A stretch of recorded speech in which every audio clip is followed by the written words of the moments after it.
Hello friends, स्वागत है आपका सिविल मंत्रा प्लेटफॉर्म पर। साथियों मैं पूर्ण प्रकाश। हम लोग बात करें जीआईएस एंड रिमोट सेंसिंग का, और आज ये हमारा यूनिट 2 का 4th लेक्चर है, जहाँ पे एक छोटा सा टॉपिक डिस्कस करने वाले हैं। जो टॉपिक का नाम है हमारा air photo interpretation and interpretation element. तो ये साथ दोनों एक दूसरे से जुड़े हुए हैं और ये आपके फ्लाइट प्लानिंग के बाद आते हैं, इसलिए तो मैं इसको अभी कवर कर रहा हूँ। उसके बाद आपका स्टोरिस्कोपिक विजन मिलेगा आपको, ठीक है, तो मैं उसको डिस्कस करूँगा।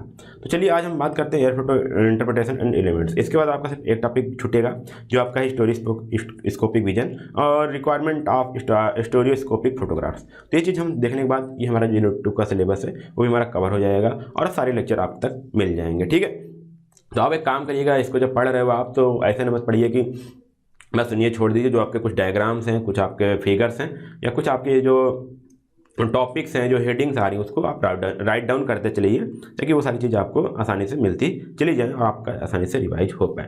तो पहले हम बात करते हैं कि जब हम एरियल फोटोग्राफ रिकॉर्ड करते हैं तो कौन कौन से एलिमेंट हैं जो हमको रिकॉर्ड करने ज़रूरत होते हैं।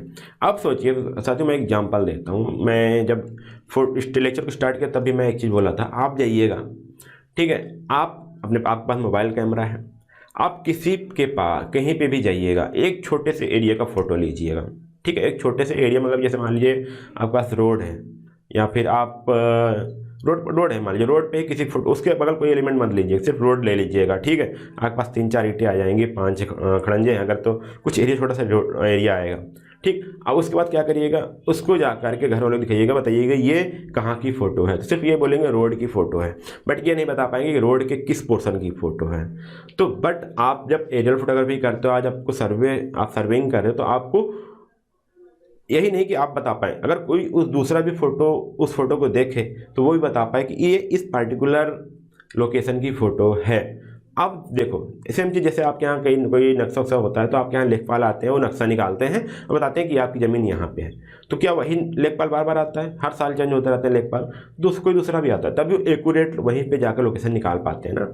तो वो चीज़ क्या होती है, आपकी सर्वे होती है। तो सेम चीज़ हम क्या करते हैं, कुछ ऐसे एलिमेंट फोटोग्राफ के साथ रिकॉर्ड करते हैं ताकि कोई और भी अगर फोटो को इंटरप्रेट करे तो वो भी समझ पाए कि ये इस अर्थ के इस कोऑर्डिनेट का या इस पर्टिकुलर एरिया का ये फोटोग्राफ है और हमको इस लोकेशन का ये डिटेल बताता है। तो ये चीज़ हमको बहुत ज़रूरी होती है देखना, समझना। तो इसके लिए कुछ यहाँ पे इन्फॉर्मेशन होते हैं जो रिकॉर्ड किया जाता है जब हम फोटोग्राफ को कैप्चर कर रहे होते हैं तब, ठीक है। या फिर आप जब फोटो कैप्चर करते हो तभी आप देखते होंगे तो वहाँ पे जो आपका टाइटल होता है उसमें भी आपका टाइम डेट लिखा होता है। उसके बाद लिखा होता है कि ये इस दिन का इतना फोटोग्राफ है। उसमें आप थोड़ा सा और डिटेल में जाओगे तो उसमें आपका बताएगा कि इतना फोकल लेंथ था, ये डे टाइम का है, इतना पर्चर था, इस टाइप पर या इस टाइप के फ़ोटो स्पेसिफिकेशन में या कैमरा का स्पेसिफिकेशन था जब आप फोटो को कैप्चर किए। पोर्ट्रेट मोड है या फिर आप सिंगल हैं, ग्रुप हैं, बहुत सारी चीज़ बताता है। तो सेम चीज़ हम क्या करते हैं, जब रियल फोटोग्राफ द्वारा फोटो को रिकॉर्ड करते हैं तभी कुछ ज़रूरी इन्फॉर्मेशन वहाँ पे रिकॉर्ड करते हैं ताकि चीज़ों को हम एनालाइज कर पाएँ जब हम ऑफिस में आएँ तब, ठीक है। तो पहली चीज़ आप देखोगे यहाँ पे तो फिड्यूशियल मार्क या फिर इसको बोलते हैं कोलमेटिंग मार्क। हमने स्टार्टिंग बताया था जब हमारे पास कोई फोटोग्राफ होता है तो वहाँ पे हम क्या करते हैं, लगभग 4 मार्किंग होती हैं। हाँ, हर जो हमारा एक्सिस होता है, मतलब क्या है कि हर आपका साइड के बीच में आपको एक मार्क किया जाता है, तो उसको बोलते हैं फिड्यूशियल मार्किंग, ठीक है। जब उसको मिलाते हैं तो वहाँ पे आपका फिड्यूशियल एक्सिस मिलता है। तो जब फिड्यूशियल एक्सिस को, जहाँ पे दोनों फिड्यूशियल एक्सिस एक्स और वाई एक्सिस अपने एक दूसरे को इंटरसेक्ट करती हैं, वो आपका प्रिंसिपल पॉइंट कहलाता है। तो प्रिंसिपल पॉइंट को डिटरमाइन करने के लिए हम क्या करते हैं, वहाँ पे फिड्यूशियल मार्किंग करते हैं। आगे आपका यहाँ पे एल्टीमीटर लगा होता है। एल्टीमीटर द्वारा आपका जो फ्लाइंग हाइट है वो रिकॉर्ड किया जाता है, वो भी मीन सी लेवल से, ठीक है। जब आपकी फ़ोटो खींची जाती है, देखिए at the moment of exposure, तो जैसे आप फोटो कैप्चर करते हो यहाँ पे, जैसे आपने फोटो जब जिस एक्सपोजर पर, हर एक पर्टिकुलर जब आपका फोटो एक्सपोजर होता है, जब कैमरा लेंस फोटो कैप्चर करता है उस टाइम पे आपका जो एल्टीमीटर होता है वो भी रिकॉर्ड होता है कि वो मीन सी लेवल से जो आपका एयरक्राफ्ट है वो कितनी हाइट पर था। Date and time of photography is recorded in a watch. बगल एक वॉच लगी होती है, वॉच में भी उसका डेट एंड टाइम फोटोग्राफी वहाँ पे रिकॉर्ड होती रहती है कि इस टाइम पे ये डेट था, ये टाइम था जिस टाइम पे ये फोटोग्राफ कैप्चर किया गया। यहाँ पे देता है level bubble indicating the tilt of camera axis at the moment of exposure. तो आप देखिए कैमरा है, कैमरा क्या होगा, टिल्ट होगा ना, कहीं किसी के कारणवश टिल्ट हो सकता है, या फिर हो सकता है आपने खुद ही टिल्टिंग देख रखा हो कि हमारे पास 3 डिग्री टिल्ट पर हमको फोटो खींचनी है या 5 डिग्री टिल्ट पर हमको फोटो खींचनी है। तो वो भी बबल जो होता है वो आपका बताता है कितने डिग्री पर या कितना टिल्ट था कैमरा एक्सिस का जब आपने फोटो कैप्चर किया। यहाँ बोला गया photograph number including the strip number and the specification number of the easy handling and indexing of the photograph. तो जैसे आपने पिछले लेक्चर में बताया था 1 2 3 4 5 6 आपकी फोटोग्राफ होती हैं, थोड़ा देखोगे समझ में आ जाएगा। यहाँ देखो यहाँ पे क्या है फोटोग्राफ है, तो ये आपकी इंडेक्सिंग है, ठीक है। यहाँ पे आपकी नंबरिंग पड़ी होती है फोटोग्राफ पे, तो मैं फोटोग्राफ पे दिखाऊंगा कैसे वहाँ फोटोग्राफ पे नंबर पड़ा होता है, ठीक है। तो वहाँ फोटोग्राफी हमको जरूरत पड़ती है ताकि हम आगे चल के आसानी से हैंडलिंग कर पाएँ। फिर यहाँ पे कैमरा है, रोल है, फ्रेम है, प्रोजेक्ट नंबर है, ये सारी चीज़ जो आपकी हैं कैलिब्रेट की जाती हैं, ठीक है। रिपोर्ट्स के द्वारा यहाँ पे आपको ऑब्टेन की जाती हैं, तो भी आपके फोटो पे आपकी डिस्प्ले होता है। अब कैसे डिस्प्ले होता है आप ये फोटो देखिए, आप समझ पाएंगे। तो ये फोटो कैप्चर किया गया है एक फोटोग्राफी कैमरा के द्वारा, ठीक है, एक फोटोग्राफी कैमरे के द्वारा रिकॉर्ड किया गया है। तो आप देखो ये तो फोटो कैप्चर हो गया। जो आम इंसान है जो आपको दिखेगा वो सिर्फ ये दिखेगा, सिर्फ ये फोटो कैप्चर, ये फोटो दिखेगा, ठीक है, इतना आपका फोटो ये दिखेगा। हाँ यहाँ पे आप इतना फोटो आ गया तो आप खुश हो जाओगे, नहीं, इसके अलावा भी बैक एंड बहुत सारी चीज़ रिकॉर्ड करनी पड़ती है। जैसे आप देखो यहाँ पे, तो यहाँ पे देखो लिखा हुआ है, यहाँ पे कुछ समझ में नहीं आ पा रहा होगा, बट यहाँ पे देखो लिखा हुआ है roll and frame number. Roll मतलब कौन सा नंबर ऑफ फोटोग्राफ, मतलब फ्रेम कौन सा है, ठीक है, या फिर 1 है, 2 है, 3 है, 4 है, कौन सा फोटो नंबर है, फ्रेम नंबर क्या है और किस रोल का है, ठीक है। मतलब कि एक इंडेक्सिंग होती है इसकी, जहाँ पे रोल और फ्रेम नंबर वहाँ पे रिकॉर्ड होता है। देखिए यहाँ पे प्रोजेक्ट नंबर, किस प्रोजेक्ट के लिए हमने एरियल फोटोग्राफी की है, प्रोजेक्ट नंबर होता है। अब देखिए यहाँ पे एक थोड़ा सा आपको डिटेल में देख पा रहा हो तो अच्छी बात है। यहाँ पे देखिए यहाँ पे एक मार्क है, यहाँ पे एक मार्क है, और यहाँ पे एक मार्क है, और यहाँ पे एक मार्क है। तो ये हमारे क्या है, फिडुशियल मार्क है, ठीक है, इसको बोलते हैं फिडुशियल मार्क। और जब इन सभी एक्सिस को मिलाते हैं हम, ठीक है, इन सभी एक्सिस को हम मिलाते हैं अगर, तो यहाँ पे एक प्रिंसिपल पॉइंट आपको जहाँ पे कट करते हैं इसको बोलते हैं प्रिंसिपल पॉइंट। तो प्रिंसिपल पॉइंट को भी हम डिफाइन करते हैं ऐसे फिडुशियल मार्क के द्वारा। और यहाँ पे भी आपको एक डेट हमको दिखती है, डेट एंड टाइम, कि मतलब कि हम किस डेट पे ये फोटोग्राफी करें, किस डेट को ये फोटो कैप्चर की गई है। नीचे यहाँ पे एक मेनू बार होता है, ठीक है, नीचे आपको यहाँ एक मेनू बार दिखेगा, जिसमें आपको यहाँ पे देखिएगा, यहाँ पे आपको टाइम देखने को मिलेगा कि जिस टाइम पे फोटोग्राफ ली जा रही है उस टाइम का फोटोग्राफ देखने को मिलेगा। उस टाइम पे जो हमारा फोकल लेंथ है कैमरा का वो क्या था, निगेटिव नंबर क्या है, लेंस का सीरियल नंबर क्या जो कैमरा में लगा हुआ है, प्रोजेक्ट नंबर और नेम यहाँ पे दिख जाएंगे आपको, और उसकी फ्लाइंग हाइट आपको ऐसे मीटर लगी होती है, उसके द्वारा हम फ्लाइंग हाइट या एल्टीट्यूड वहाँ पे हम मेजर कर लेते हैं। तो ये सारी चीज़ डाटा हमारे पास रिकॉर्ड होते हैं जब हम किसी फोटो को कैप्चर करते हैं या फोटो को हम रिकॉर्ड करते हैं तब। अब इससे क्या होता है, आगे चल के आपको जब इंटरप्रेट करते हैं या फोटो को जब आप मोज़ेक करते हो या फिर एक साथ रखते हो, तब आपको चीज़ें आसान पड़ती हैं कि ये अच्छा ये 10 नंबर के बाद 11 नंबर है, 11 नंबर के बाद 12 नंबर आएगा। जब रोल में जाओगे तो अच्छा दूसरे रोल का है, मतलब कि इस साइड आएगा, फोटो के लेफ्ट साइड जाएगा या राइट साइड जाएगा। फिर जब हमारा प्रिंसिपल पॉइंट होता है वो आपके ओवरलैपिंग में हेल्प करता है, कितना ओवरलैप करना है। तो डिफरेंट टाइप के सारी चीज़ें आपकी इसकी प्रॉपर्टी को रिकॉर्ड करना जरूरी होता है ताकि हम एग्जैक्ट डिटेल माप पाएँ, ठीक है। अब देखिए यहाँ पे एल्टीट्यूड, और तो आपके कोऑर्डिनेट भी रिकॉर्ड होते हैं कि यहाँ पे एक्स कोऑर्डिनेट कितना है, वाई कोऑर्डिनेट कितना है, ठीक है, ताकि आप बैठ करके समझ पाओ, एक फोटो को दूसरे फोटो से आप ऐड कर पाओ। तो ये चीज़ जरूरी होती है जब आप फोटो कैप्चर करते हो तब। आगे बढ़ने से पहले साथियों मेरे पास एक खास सूचना है, वो भी आपके लिए। जी हाँ, ये जो मई मंथ चल रहा है ना, इसमें यूनिक सीरीज हम सभी साथी आपके लिए लाए हैं एक बहुत ही खास ऑफर, जहां पर आप बचा सकते हैं 600 रुपये तक का, ठीक है। तो अपनी पॉकेट मनी सेविंग तो कर ही सकते हैं, क्योंकि आप स्टूडेंट हैं, आप पढ़ने भी जाते हो और आपको स्कोर भी मैक्सिमम करना है। तो यहाँ पे आपको यूनिक सीरीज सिविल मंत्रा के प्लेटफॉर्म पर आपको 600 रुपये तक बचा सकते हो। कैसे बचाना है वो आप देखिएगा। अभी आप जाइएगा नीचे डिस्क्रिप्शन बॉक्स में आपको या फिर कमेंट बॉक्स में आपको लिंक मिल जाएगा, वहाँ पर जाइएगा, ऐप डाउनलोड करिएगा, अपना यूनिक सीरीज सिविल मंत्रा का आप ऐप डाउनलोड करेंगे और वहाँ पर जाते ही अपने कोर्स को चूज करिएगा रजिस्टर करने के बाद, और वहाँ पर यूज करिएगा एक कूपन कोड आपको मिल जाएगा मई धमाका।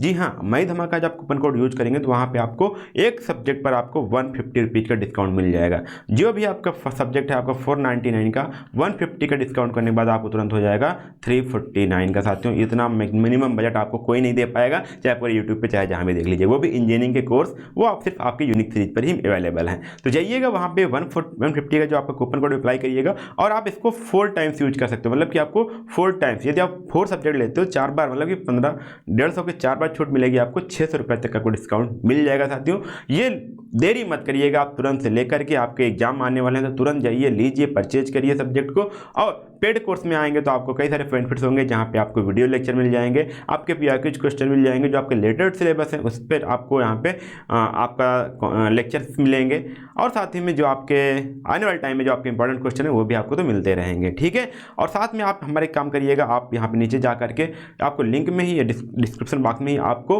व्हाट्सएप ग्रुप का लिंक मिल जाएगा, वो ज्वाइन कर लीजिएगा ताकि आप हमारे साथ डायरेक्ट कॉन्टैक्ट में आ पाएँ। और साथ में आप यहाँ पर टेलीग्राम चैनल में जुड़ जाइएगा, जो आपका यूनिक सीरीज और सिविल मंत्रा दोनों टेलीग्राम चैनल है उसको ज्वाइन कर लीजिएगा ताकि आप हमारे साथ कनेक्ट रहें साथियों, और अपनी इस जर्नी को, अपनी बीटेक की जर्नी को और बेहतर बना पाएँ। तो आज ही जाइएगा, ऐप को डाउनलोड करिएगा और इन्जॉय करिएगा एक यूनिक सीरीज के जो हमारे बेहतरीन लेक्चर्स हैं, जो बेहतरीन फैकल्टी के साथ आपको पढ़ाए गए हैं।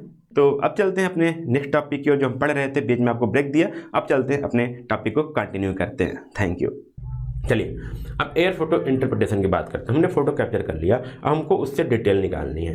तो यहाँ पे अलग अलग टाइप के आपको ऑब्जेक्ट को आइडेंटिफाई करना होता है, उसको एनालाइज करना होता है जो आप फोटोग्राफ कैप्चर किए हो। तो वहाँ पे देखिए कुछ कुछ टेक्निक्स हैं, जैसे यहाँ बोला गया कि क्या क्या हमको ऑब्जेक्ट डिफाइन करना पड़ सकता है। वो हमारे होते हैं लैंड फॉर्म आइडेंटिफिकेशन या साइट इवैल्यूएशन। जैसे हमारा सॉइल का टाइप्स क्या है, डेप्थ क्या है, उसकी टोपोग्राफिक स्लोप्स क्या है और उसका ड्रेनेज कंडीशन क्या है। ठीक है, तो ये भी हम वहाँ से उसको आइडेंटिफाई करना अलग अलग पर्पज पे। ठीक है, अगर इंजीनियरिंग सिविल इंजीनियरिंग की बात की तो वहाँ पे आपको ये चीज़ रिकॉर्ड करना हो सकता है, या फिर हो सकता है आपका डिटेक्शन ऑफ अनस्टेबल एंड और वेट ग्राउंड। यहाँ पे मतलब ये चीज़ है कि यदि आप कोई कंस्ट्रक्शन कर रहे हो तो आपको ये निकालना पड़ सकता है कि जो हमने इस एरिया पे हमारा बिल्डिंग कंस्ट्रक्ट करना सेफ है या नहीं है। पता चला आपका जो वहाँ पे अनस्टेबल सॉइल है, आपने बिल्डिंग खड़ी की और कुछ टाइम बाद आपकी बिल्डिंग कोलैप्स कर गई, तो वो भी हमको वहाँ पे सेफ्टी चेक करना होता है। वेजिटेशन एनालिसिस करना है, जैसे आपका किस टाइप का वहाँ पे वेजिटेशन है, कितनी डेंसिटी है स्लाइड प्लानिंग के लिए। आपने कोई रोड निकालना है, भाई आप रोड निकाल लो, कोई हाईवे निकाल लो, एक्सप्रेस वे निकाल लो मान लो, तो उसमें काफ़ी एरिया पे काफ़ी लंबे दूरी तक जाना है, तो वहाँ पे हमको वेजिटेशन एनालिसिस करनी पड़ती है, कितनी हमको पेड़ की कटाई करनी पड़ेगी या नहीं करनी पड़ेगी,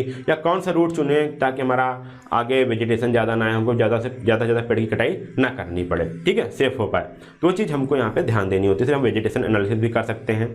आगे बात कर सकते हो तो यहाँ पर साइट ओवरव्यू या फिर बोर होल प्लानिंग होती है। यहाँ पे आप क्या होता है, ये provide a broader perspective of the efficient site investigation. हमको साइट का इन्वेस्टिगेशन करना है बड़े पैमाने पे, तभी हम यहाँ पे क्या करते हैं कि एयर फोटो का इंटरप्रिटेशन करते हैं और चीज़ों को, ऑब्जेक्ट को या फिर अपने पर्पज को आइडेंटिफाई करने के लिए अपने ऑब्जेक्ट पर्पज के हिसाब से उस डाटा को हम निकालते हैं। ठीक है, अगर बात सिविल इंजीनियरिंग की नहीं है, कारण सिविल इंजीनियरिंग के अलावा भी और अदर कोर्सेज में जाएँ या और अदर स्ट्रीम में जाएँ, डिसिप्लिन में जाएँ, तो यहाँ पे उनमें भी यूज होता है हमारा फोटो इंटरप्रिटेशन। जैसे आपका जियोग्राफी हो गया, ठीक है, जियोलॉजी हो गया, जियोटेक्निकल इंजीनियरिंग हो गया, फॉरेस्ट डिपार्टमेंट हो गया, नेचुरल रिसोर्स मैनेजमेंट हो गया, एग्रीकल्चर हो गया, आर्कियोलॉजिकल हो गया, इन्वायरमेंटल इंजीनियरिंग हो गया, मेट्रोलॉजिकल हो गया, मिलिट्री इंटेलिजेंस हो गया, ओशियनोग्राफी हो गया, अर्बन एंड रीजनल प्लानिंग हो गया। सभी केस में, इवन आपकी मेडिकल साइंस में भी आपको फोटो इंटरप्रिटेशन की जरूरत पड़ेगी, एरियल फोटोग्राफी की जरूरत पड़ती है। ठीक है, तो इतनी जब आपकी जरूरत पड़ती है तो वहाँ पे हम क्या करते हैं, फोटो को इंटरप्रेट करना जरूरी हो जाता है ताकि हम एग्जैक्ट डिटेल निकाल पाएँ।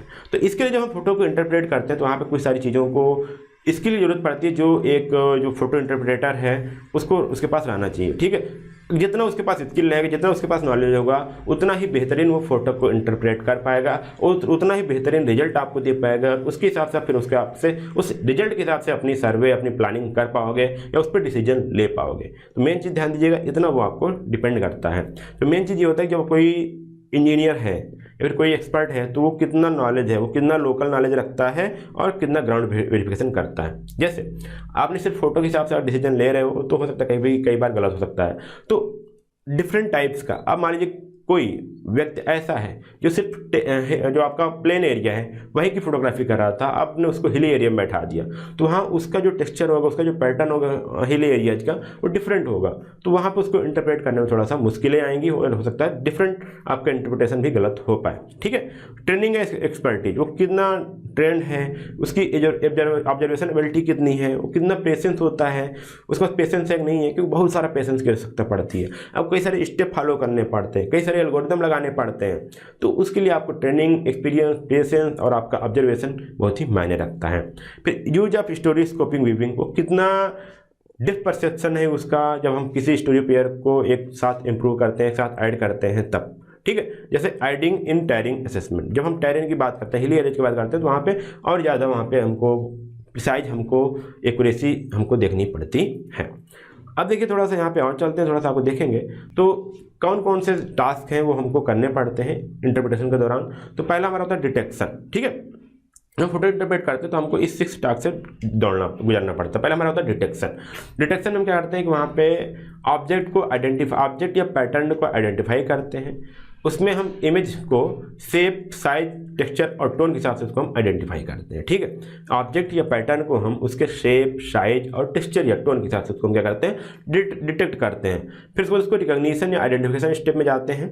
ठीक है, वहाँ पे क्या होता है कि जो ऑब्जेक्ट हमने डिटेक्ट किया है, जैसे जो हमको डिटेक्ट करना है उसको हम रिप्रेजेंट करते हैं। जैसे हमारा हो सकता है रोड हो सकती है, या फिर बिल्डिंग हो सकती है, या फिर हो सकता है वेजिटेशन हो सकता है।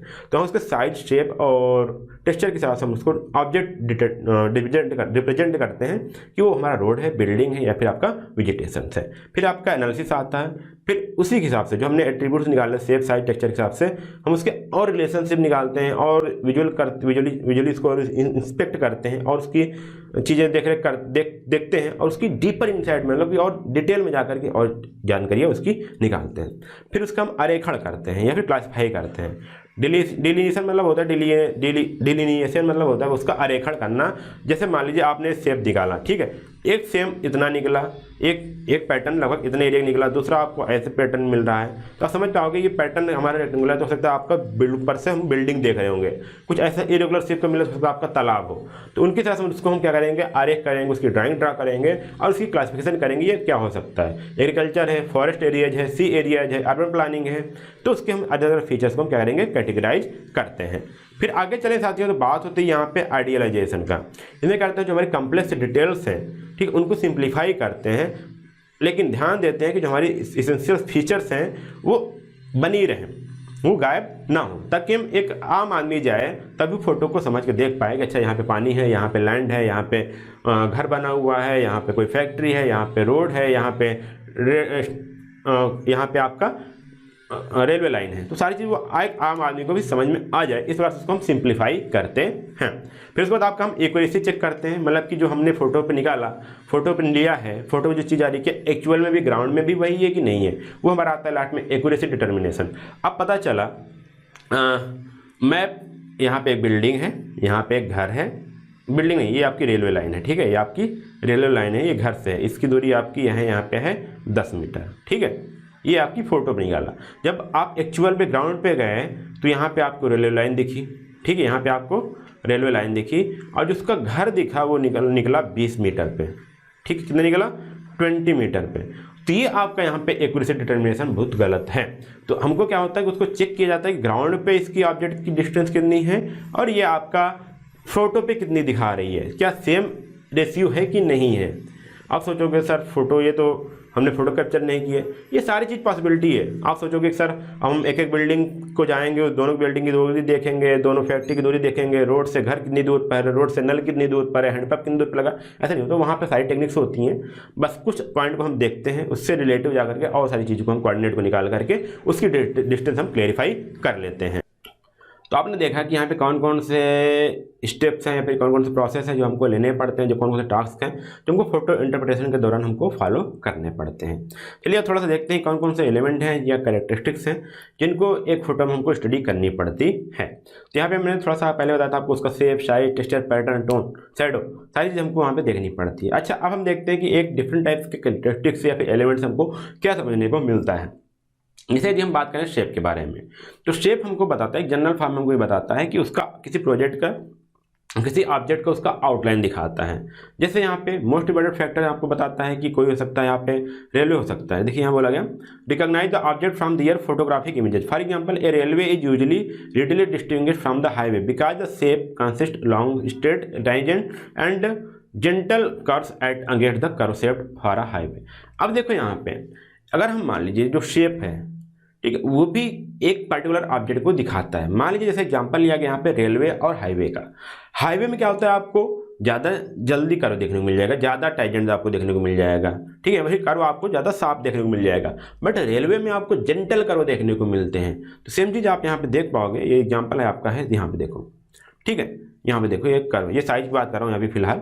जब आप रेलवे देखोगे तो यहाँ पे सारी चीज़ आपको क्या देखो, यहाँ पे रेलवे है, जबकि हाईवे देखो तो आपको यहाँ पे तुरंत इतना मुड़ गया, इतना कभी आपका रेलवे नहीं मुड़ता है, ठीक है। बट ये तो आपको साइज की बात करें, यहाँ पे देखो, यहाँ पे अब यहाँ पे आपको देखो यू शेप दिख रहा है, यहाँ पे सारी चीज़ें दिख रही हैं, ठीक है। तो ये आपको यहाँ पे दिख रहा है ना कि ये रोड है, ये क्या है आपके रोड है, ऐसे आपको यू शेप है, यहाँ पे आपका हाइट है, एलिवेशन है, सारी चीज़ ऐसे चढ़ते हुए आ रहे हो। देखो जो ऊपर आ रही है इसका कंट्रास्ट देखो ज़्यादा है, इसका डार्कनेस ज़्यादा है, ठीक है, यहाँ पे इसका कंट्रास्ट ज़्यादा है। तो ये चीज़ आप समझ में आता है कौन सा पॉइंट नीचे है कौन सा पॉइंट ऊपर है, वो तो शेडो में पार्ट है। बट शेप आप देख पा रहे हो यहाँ पे क्या आपका यहाँ पे शेप यू शेप दिख रहा है, तो यहाँ पे बोल गया कि ऑक्सबो लेक, यहाँ पे अगर आपको लेक होगा तो लेक भी दिख जाएगा, सारी चीज़ समझ में आ जाएगी। तो ये आपका दिखता है, शेप से आप पता कर सकते हो कि यहाँ पे क्या पैटर्न है या क्या चीज़ हो सकता है। अगला बात आती है हमारी साइज की। साइज हमारे फोटोग्राफ बताता है कि ऑब्जेक्ट का साइज क्या है, ठीक है, इंटरप्रिटेशन में। जैसे यहाँ पे आपको पता चल जाएगा कि यहाँ पे कैनाल है या रोड है या डॉग हाउस है या बार्न है, वो चीज़ आपको पता चल जाएगा। देखिए अगर आपको साइज नहीं पता होता तो क्या करते हैं, देखिए साइज, अब आपका घर है छोटा सा, ठीक है, और एक बड़ा सा आपका ग्राउंड है, तो दोनों बराबर दिखते हैं ना, बोलते नहीं ये भी घर है ये ग्राउंड है। ये चीज़ मैटर करता है आपका साइज, साइज कैसे इंटरप्रेट करता है। देखो जैसे यहाँ बोला गया कैनाल में be interpreted as a roadside drain. अगर आपको साइज नहीं पता होता तो एक बगल सा कैनाल है, ठीक है, कैनाल को आप क्या बताओगे, ये रोड के बगल का एक नाला है, ठीक है। अगर आपको ये साइज ना पता होता तो साइज को भी कंफर्म करना यहाँ पे इंटरप्रेट करना जरूरी होता है। या फिर बोलो डॉग हाउस में भी confuse with a barn. Dog house मतलब डॉग हाउस कितना होगा, छोटा सा होगा, लेकिन यदि आपकी कोठरी देखो, जैसे कोठरी मतलब झोपड़ी बोलते हैं, तो झोपड़ी क्या थोड़ा सा बड़ा होता है, तो यहाँ पे आपका साइज मैटर करता है, ठीक है। देखो साइज यहाँ भी मैटर कर सकता है, देखो जैसे मैंने यहाँ फोटो दिखाया था आपका साइज, तो यहाँ पे देखिए हाईवे दिख रहा है, यहाँ पे आपका रोड दिख रहा है, यहाँ पे आप इसको रोड देखोगे, ठीक है, यहाँ पे आपका रोड हो गया, यहाँ पे आपका रेलवे हो गया। अब अगर आपको नहीं पता होता तो इसको भी आप रेलवे बता दिए होते, इसको भी आप हाईवे बता दिए होते, या फिर मेन चीज़ हो सकता है, या फिर इसको कैनाल बता दिए होते, इसको रोड न बताकर कैनाल बता दिए होते। तो अलग अलग चीज़ें पता होती हैं जब आप पता करते हो तब। तो यहाँ देखिए रेजिडेंशियल स्ट्रीट है, देखो यहाँ अच्छा ये बोला गया कि आपको साइज कैसे पता चल रहा है। यहाँ पे आपका रेजिडेंशियल स्ट्रीट ये है, क्या है आपका रेजिडेंशियल स्ट्रीट है, मतलब कि घर के बीच में एक रास्ता है। बट यहाँ देखिए मल्टी लेन हाईवे है, ये क्या है आपका मल्टी लेन हाईवे 1 2 3 4। तो ये आपको साइज बताया ना, ज़्यादा साइज है, इसकी विड्थ ज़्यादा है और इसका विड्थ कम है, तो ये आपकी साइज पे डिपेंड करती है, आप उसको बता पाए कि स्ट्रीट है ये मल्टी लेन हाईवे है, ठीक है। आगे थोड़ा सा बात करें तो यहाँ पे आपका था पैटर्न। पैटर्न क्या डिफाइन करता है, तो pattern means spatial arrangement of object photograph. जैसे building roads have a particular pattern which can easily recognize and outdoor drive theatre has a particular layout from the pattern of parking space which aid in the identification. मतलब बोला गया कि जब pattern को देखकर बताओगे यहाँ बिल्डिंग्स हैं या रोड्स हैं।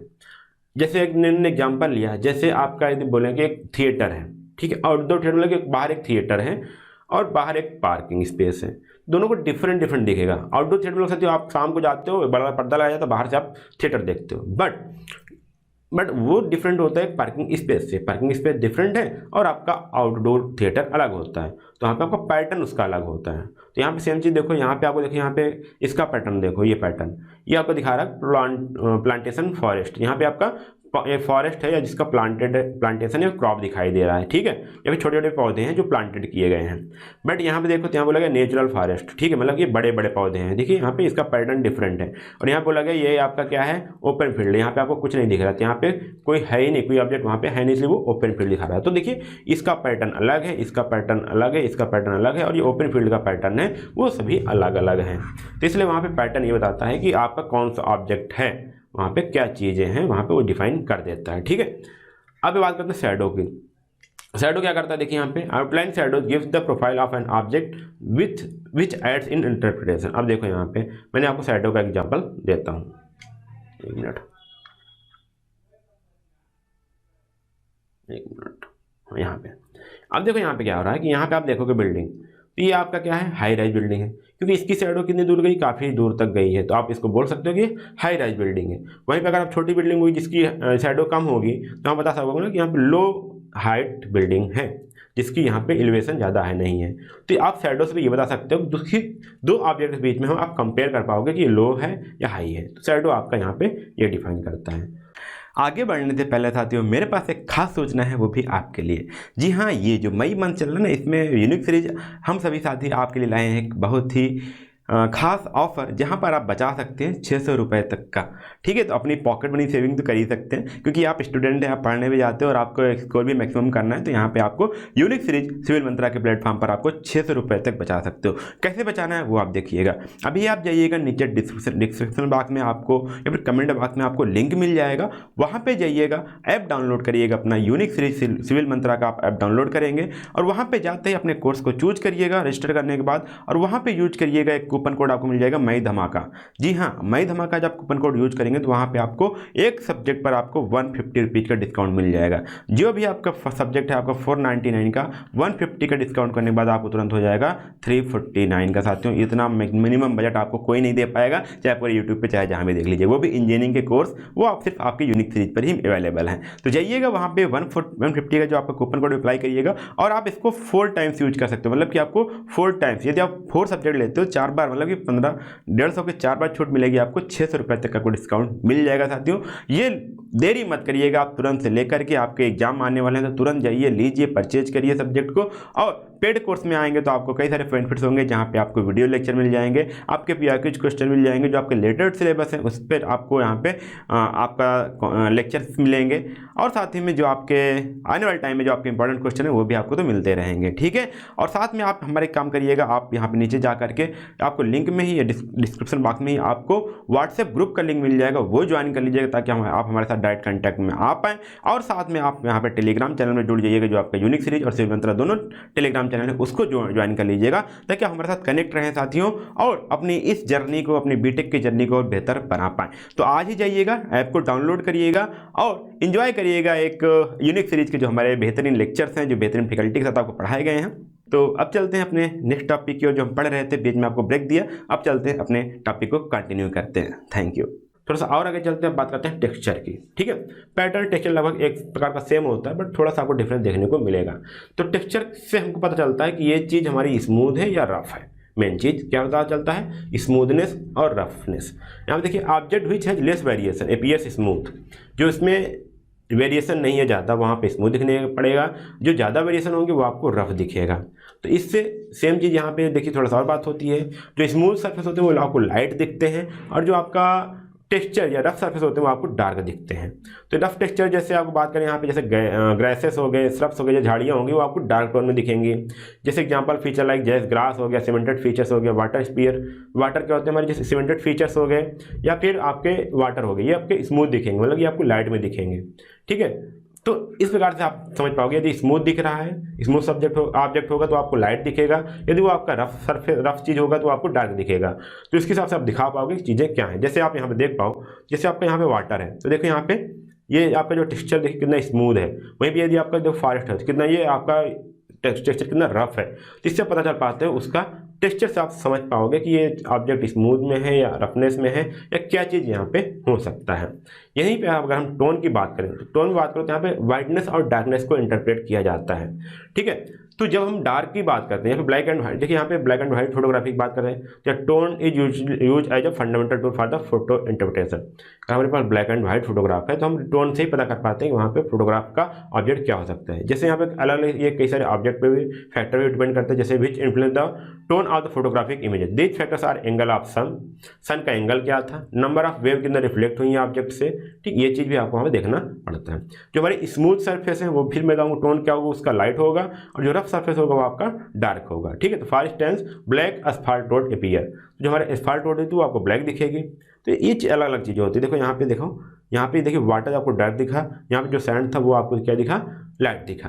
तो इससे भी हम चीज़ें पता कर पाते हैं कि दोनों चीज़ों में हम डिफ्रेंशिएट कर पाते हैं कि टोन के बेस पे हमारी चीज़ क्या हो सकती है। तो जब इतने हमारे पास पैरामीटर है ना, तो जब हम इतने 6 पैरामीटर, जो 7 पैरामीटर, जितने भी पैरामीटर हैं, तो इनको 1 बाई 1 आपको एनालिसिस करोगे ना, तो चीज़ों को एक्यूरेटली आप समझ पाओगे, अच्छा ये यहाँ पे ये चीज़ हो सकता है। तो सबका एक स्पेक्ट्रल सिग्नेचर होता है। यहाँ पे हम एरियल फोटोग्राफी की बात कर रहे हैं, तो सबका एक डिफरेंट टाइप का टेक्सचर होता है, डिफरेंट टाइप का टोन होता है, डिफरेंट टाइप का शेप होता है, साइजेज होते हैं, शैडोज होते हैं। तो इस प्रकार से हम बात कर पाते हैं कि फोटो को इंटरप्रेट किया जाता है और समझा जाता है कि इस पर्टिकुलर ऑब्जेक्ट का प्रॉपर्टी क्या हो सकती है। चलिए, तो ये तो हमने बात किया था थोड़ा सा जो हमारे फोटोग्राफी जो हम कौन कौन सी चीज़ रिकॉर्ड की जाती है फोटो एलिमेंट का, और फोटो को इंटरप्रेट कैसे किया जाता है। तो इसके बाद आपका सिर्फ एक टॉपिक बचता है जिसको हम बोलते हैं स्टोरियोस्कोपिक विजन या फिर स्टोरियोस्कोपिक फोटोग्राफ। उसकी हम बात करेंगे नेक्स्ट लेक्चर में। उसके बाद ये हमारा जो हमारा यूनिट 2 है वो भी कवर हो जाएगा। देखिए कितने आसान से आपको ये टॉपिक कवर हो जा रहा है। यदि आपका लाइव लेक्चर होते तो मैं कमेंट पढ़ रहा होता, आपको प्रमोट कर रहा होता, लेक्चर प्रमोट कर रहा होता कि सर आप ये कोर्स परचेज करो, ये करो, वो करो, और कुछ आपकी जो अंडरस्टैंडिंग है उसके हिसाब से मैं बताता। कुछ अनकॉमन क्वेश्चन उठते हैं उनको भी मैं बात करनी होती है तो काफ़ी टाइम लग जाता है। देखो कैसे छोटे छोटे लेक्चर में आपको सारे टॉपिक क्लियर हो जा रहे हैं। तो इसलिए साथियों आप प्रिफर किया जाए प्री रिकॉर्डेड लेक्चर को, ताकि आपको कोई डिस्ट्रैक्शन ना हो पढ़ते समय। ठीक है, तो अब मिलते हैं अगले वीडियो में, तब तक के लिए धन्यवाद। जय हिंद।